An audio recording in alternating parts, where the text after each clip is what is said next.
Oi, pessoal, aqui é a Lana do Mel Literatura e no vídeo de hoje eu vou finalmente comentar com vocês sobre uma leitura que eu fiz ano passado. Acabou que eu não gravei vídeo, mas eu acho que é legal trazer esse vídeo para esse mês, porque outubro, né, a gente associa ali. Eu não acredito, não cultuo com isso, mas gosto de trazer a temática do mês do horror para outubro, não relacionado ao Dia das Bruxas, que para mim não tem nada a ver, mas relacionado a me fazer sair fora da minha zona de conforto. Eu tenho muito medo, então não leio livros de terror muito macabros e eu acabo sempre procurando alguma leitura que seja bem fora da minha zona de conforto, mas que deixe que eu durma de noite, porque essa é uma questão importante. Eu já tenho um pouco de insônia, então se eu ler coisas muito pesadas, eu não vou dormir com certeza. E aí, pensando nisso, eu resolvi vir falar de Drácula, que é um clássico que eu tinha muita vontade de ler. E eu tenho aqui algumas edições de Drácula que eu vou mostrar pra vocês e a gente vai comentar. Essa edição da Penguin fica refletindo. A gente vai comentar um pouco então sobre essas edições, algumas curiosidades e eu vou contar aí o que eu achei do livro. Então, começando, vou mostrar pra vocês quais são as edições que eu tenho. Eu comecei com uma edição que eu achei bonita, mas era um pouco mais simples, da Pandorga. É da Pandorga mesmo? Acho que é. E é essa aqui, ó, de capa dura, com esse morceguinho na capa. Corte todo vermelho, com fitilho. Ela tem aqui dentro, ó, os morceguinhos dourados. E uma diagramação bem gostosa pra ler. E eu li nesse livro aqui. E aí, depois, a minha irmã já tinha lido e ela gostou até mais do que eu. É assunto para próxima parte do vídeo. Mas a gente quis aí montar uma pequena coleção de Drácula. Quando a gente gosta muito de um livro aqui em casa, isso significa que a gente vai ficar procurando edições para esse livro. Eu tenho essa mania e só o que me impede é dinheiro mesmo, porque senão eu já teria comprado um monte. E por enquanto a gente tem 3. O próximo que a gente escolheu foi o da Dark Side, porque, gente, é muito lindo. E aí, ó, parece, tipo, aqueles grimórios, aqueles livros bem antigos. O corte é dourado. E aí tem um fitilho também vermelho. E a primeira coisa que me chamou a atenção foi a diferença de tamanho desses livros. A Dark Side, ela tem essas edições muito trabalhadas, com muitas coisas, tipo, tem muitas páginas que aumentam ali a história mesmo, né? Tipo, ela põe um sumário, ela tem, tipo, uma apresentação, tem introdução, esse tem uma introdução, tudo, mas mesmo assim eu achei um tamanho, assim, muito desproporcional. Ó, acho que dá pra vocês verem aí pela lombada. Aqui, ó, o corte e a lombada. Olha só a diferença de tamanho da Pandorga, que é tipo 2 dedinhos. E aqui, ó, olha lá, tipo, meio que fica faltando, sabe? E eu fiquei pensando o que raios tinha acontecido com a edição da Pandorga, que era tão menor. E aí foi que eu descobri que esse livro, quando ele foi escrito, né, o Bram Stoker se dedicou aí 7 anos para escrever esse romance. Ele tinha um outro emprego, até umas curiosidades que eu separei para trazer para vocês, mas é legal falar sobre isso aqui. Ele tinha um outro emprego, então ele ficou muito tempo para escrever e ele escreveu um romance muito grande. E aí, na época, a editora achou que seria bacana cortar algumas partes ali que seriam umas rebarbas da história. E aí foi publicado essa edição com cortes. E algumas editoras até hoje publicam essa primeira edição, eu não sei se é bem isso mesmo, tipo a primeira, mas essa é a edição com cortes. Gente, pelo amor de Deus, depois que eu me dediquei tanto, que eu li toda essa história, aí eu descubro que eu li ela pelo livro errado.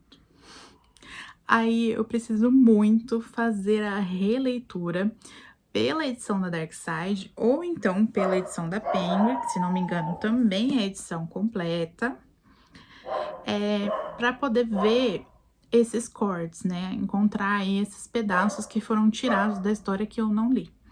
E isso é uma coisa muito interessante que acontece com alguns livros clássicos. Então, eu sei também que o Retrato de Dorian Gray, ele foi censurado, e ainda tem editoras que publicam a versão censurada. Tem que pesquisar, gente. E eu não pesquisei, eu simplesmente comprei a edição que eu achei bonita e que cabia no meu bolso na época. Eu gosto muito de livros de capa dura, e na época o livro da Dark Side estava bem mais caro, então eu comprei o da Pandorga. E aí eu me surpreendi depois com essa diferença de tamanho, fui pesquisar e descobri que eu li a versão cheia de cortes, que fez todo sentido, porque teve várias partes da história que eu não gostei, porque eu achei que tava voando a história. Eu não sei se todo mundo que leu essa edição com cortes teve essa sensação de que uma coisa não conectou com a outra. E às vezes eu achava que eu que tava perdendo alguma coisa, eu até voltava alguns parágrafos, tipo, mas como é que saiu disso pra isso? Então, na verdade, essas rebarbas que o pessoal de bem antigamente quis tirar do livro, não eram rebarbas, eram coisas importantes, que me deixaram ali não aproveitar tanto a experiência de leitura quanto eu gostaria, porque quando eu li, eu terminei e fiquei assim, tipo, não é aquele livro 5 estrelas que eu achei que ia ser. Mas eu acho que quando eu finalmente conseguir dedicar... É que, gente, dá muita dor no coração parar pra ler uma história que eu já li tão recentemente e ler de novo, porque teve esse erro. Eu acho que eu fiquei um pouco bicuda também, e aí dei uma embirradinha, não quis ler.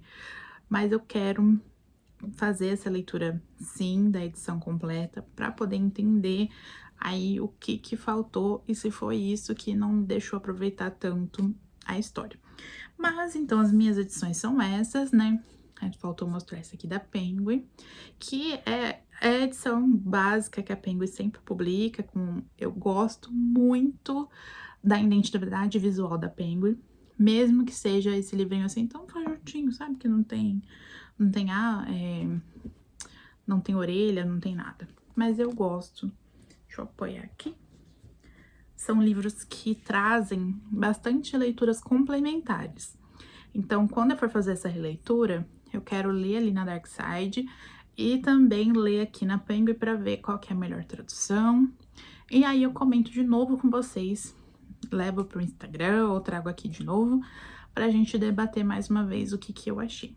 Mas eu quero falar mesmo assim sobre Drácula aqui no canal, nesse vídeo, e trazer algumas curiosidades bem bacanas, que quando eu comecei a fazer essa pesquisa, para entender o que tinha acontecido, eu achei algumas curiosidades bem legais, que eu acho que é bacana a gente comentar. Na época que ele foi publicado, em 1897, ele já tinha alguns outros livros ali, o Bram Stoker, mas nada era muito importante. E a obra que ele é famoso mesmo é Drácula, é o único que virou, assim, clássico dos clássicos. E ele foi bastante elogiado pela crítica dos jornais. Se eu não me engano, é na edição da Dark Side que tem esses jornais, ele tem comentando sobre essas críticas, foi lá que eu vi isso. E é bem bacana, sabe? A gente vê que esse ator foi reconhecido em vida, que acontece muito com alguns autores clássicos, é que a fama mesmo veio depois.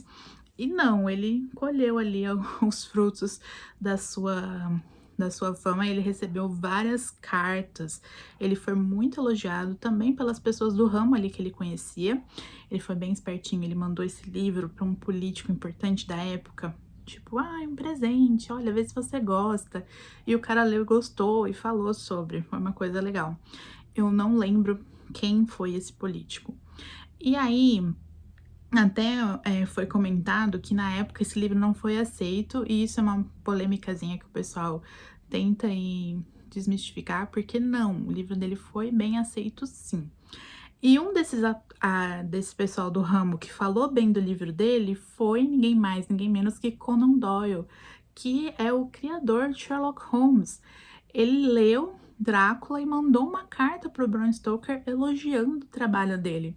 Gente, isso é muito bacana, que o pessoal ali do ramo, autores que já eram muito bem sucedidos, leram, gostaram e elogiaram, cara, mandaram pra ele, tipo, ó, continua que seu trabalho tá muito bom. Eu gostei dessas curiosidades. E aí, como eu comentei, ele demorou 7 anos para fazer esse livro, para escrever Drácula. É uma história gigante, cheia de detalhes, e ele tinha um outro emprego, então ele escrevia só nas horas vagas, por isso que demorou também. E aí, o que me deixou com raiva nessa questão que a gente estava comentando das edições com cortes, é porque cada editora que publicou mexeu um pouquinho, então tem muitas versões. E aí, tem algo. Gente, a edição completa tem até mais personagens. Você tem noção que teve edições que cortaram personagens? Isso é muito complicado. E aí, essa da Darkseid é a completa mesmo, original, do jeitinho que o Bram Stoker escreveu. E aí, tem os conteúdos extras, a crítica, tem tudo nesse livro, que é algumas dessas curiosidades que eu tô falando pra vocês. A história mesmo, ela é contada de uma forma muito interessante, porque não é aquela narrativa, não é aquela narrativa direta ali, ela é por cartas. Então, a gente tem ali vários personagens se comunicando através de cartas. E isso traz uma dinâmica bem interessante para o livro. Quando eu comecei a ler, eu achei que eu ia estranhar, mas eu gostei. Achei muito legal. E aí, cada carta ali mostra, tipo, a data, mais ou menos o horário que está sendo escrito. E quem tá ali se comunicando com quem vai descrevendo o que aconteceu. E aí, a gente entra na narrativa dentro dessas cartas. Eu achei muito bacana essa sacada do autor. Apesar de conhecer história de vampiro, de ser uma grande consumidora, gosto muito desse tipo de fantasia. Vampiro, bruxa, lobisomem, adoro. E aí, eu não fazia ideia de como que seria essa obra original de Drácula, né? Porque a partir desse livro, saíram 1 milhão de outros tipos de adaptações. Eu acho que já assisti quase todos os livros, os filmes mais recentes. Preciso assistir os mais antigos. E tem trocentos milhões de jeitos de explicar quem era o Drácula, como que era essa história, o que que ele fazia, o que ele não fazia. E eu não tinha nenhum spoiler sobre como que seria a versão do Bram Stoker, que é, né, tipo, mais ou menos ali a primeira versão. Tem algumas contradições de quem que inventou os vampiros, não foi, acho que Bram Stoker, mas ele inventou a figura do Drácula em si. Se eu não estiver enganada, foi ele mesmo que inventou. E aí, ele se inspirou também em outros autores que já escreviam sobre vampiros, mas ele trouxe esse personagem ali meio que originalmente.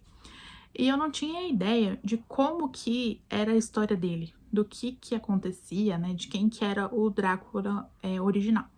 E eu achei isso muito bacana na minha experiência de leitura, porque eu fiquei, assim, curiosa para saber o que ia acontecer, sabe? Tipo, meio que tem algumas histórias que trazem o Drácula não como um vilão, mas como uma pessoa que ele era muito bonzinho e aí ele precisou fazer alguma coisa. E eu não sabia bem o que ia acontecer ali nesse livro. E eu gostei muito de ter lido sem saber. Então eu não quero dar spoilers para vocês, porque apesar de ser um livro clássico, eu acredito que talvez algumas pessoas aqui do canal, por não ser um canal voltado para livros clássicos, também possam ter essa mesma experiência que eu, de não saber exatamente tudo o que vai acontecer, e isso é muito bacana. E o cachorro tá latindo. A história começa com um dos personagens principais, que é o Jonathan Harker. Ele tá representando uma firma ali que ele trabalha, e ele vai fazer negócios de Londres até a Transilvânia, lá pro Conde Drácula. Ele vai fazer negócios com esse conde em nome da firma que ele trabalha. Então ele tem um chefe ali e ele vai ser o intermediário. Eu não lembro exatamente, mas acho que ele vai levar alguns papéis para compra de imóveis, algum trâmite assim financeiro ali, algum negócio. que o Conde Drácula vai fazer com essa firma que ele trabalha lá em Londres e precisa ter esse intermediário. Então ele vai fazer essa longa viagem aí pela Europa. Ele vai pegando trem e durante essa viagem ele manda cartas para a noiva dele, que é a Mina. Então a gente vai acompanhando o que ele tá contando para a noiva. Então, cada lugar que ele vai, cada hora que ele tem ali um minutinho, ele escreve uma carta para ela e ele vai descrevendo o que acontece. E aí ele descreve, né, que ele vai passando por Budapeste, ele vai para Viena, até que ele chega ali na Transilvânia. Ele para ali tipo uma estalagem que meio que ele saiu do trem, né? E aí ele vai ter que pegar uma carruagem, assim, algum transporte intermediário entre esse vilarejo que ele parou até realmente o castelo do Conde Drácula, que é onde ele vai ficar hospedado para negociar aí diretamente com o Conde. Que é muito legal, que já abre assim um sinal de alerta, é que quando ele comenta que ele vai até o castelo, as pessoas da região, que já devem saber assim de alguma coisa, ouvir histórias, todo mundo fica muito apreensivo. Tipo, não, você não pode ir. E tem alguma coisa assim a ver com uma festa também, alguma festividade que está sendo comemorada naquela época. Eu não sei se é dia de São Jorge, alguma coisa assim, alguma festividade meio mística que tá ocorrendo também nessa época, que acentua, como se fosse assim, você ir para sair à noite sozinho numa sexta-feira 13 ou numa noite de lua cheia, entendeu? Vai sair lobisomens. E aí começa essa aventura com o Jonathan narrando essas cartas para a Mina dessa viagem até a Transilvânia para visitar o Conde Drácula, fazer negócios lá. E ele faz essa viagem, ele chega até o castelo, ele conhece o conde e aí começam as coisas. E lá, gente, é muito interessante porque a cada carta ele vai descobrindo como que esse cara é esquisito, como que ele é excêntrico. E ele começa assim muito intrigado, muito curioso e ele termina aterrorizado mesmo. A viagem dele ali termina muito aterrorizado. E eu não, assim, não quero dar spoilers aqui de como que ele sai do castelo e tudo, mas ele consegue ir embora e ele consegue reencontrar a mina ali. E a história, ela só tem o pontapé inicial nessa parte em que o Jonathan conhece o Drácula, que ele vai até lá e a gente vai acompanhando as cartas e a mina conversando com ele e ali muita tensão sobre a volta do Jonathan, muita preocupação. E, enfim, ele consegue voltar sim. E é aí que tudo começa também a ter uma reviravolta maior, porque ele acha que ele tá seguro em Londres, que o mal ficou para trás, mas na verdade o mal está vindo para Londres. E aí eles começam a ver mais coisas estranhas acontecendo e eles percebem que talvez o Drácula tenha seguido eles para lá e que na verdade todos esses negócios poderiam ser só uma trama dele para ele conseguir chegar até Londres num lugar muito mais habitado para onde ele possa estender essa maldade dele toda. E assim, é muito interessante porque na construção do livro a gente vai entendendo como eles vão descobrindo que ser místico que o Drácula é. Porque eles não conseguem entender nem exatamente o que ele é ali naquele começo. E aí isso vai se desenvolvendo aos poucos. E conforme a história vai ganhando força, vão entrando outros personagens. A Mina tem uma amiga muito grande que ela tem ali uma ligação muito forte com essa amiga, e essa amiga acaba entrando nesse entreveiro do Drácula também. Ela acaba tendo ali um papel muito importante na história. E essa amiga da Mina é muito engraçada porque ela tem 3 pretendentes para casamento e todos eles se envolvem também, muito por conta de que essa moça é acometida ali pelo Drácula e eles vão acompanhando como que o Drácula finca as garras nela. É uma coisa bem interessante, não é engraçado, né? Mas é bem interessante a forma como ele escolhe as vítimas e como ele vai fazendo. É muito diferente do vampiro que a gente vê na televisão, dessas séries modernas. Esse é realmente um vampiro malvado.